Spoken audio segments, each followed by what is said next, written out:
బంగారు మేని కాంతులు మెరయా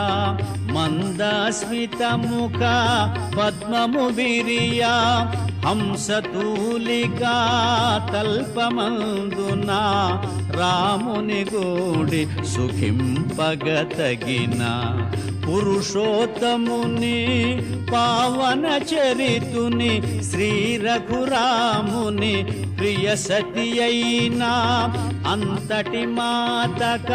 కాని కాలమని మారుతి వగచే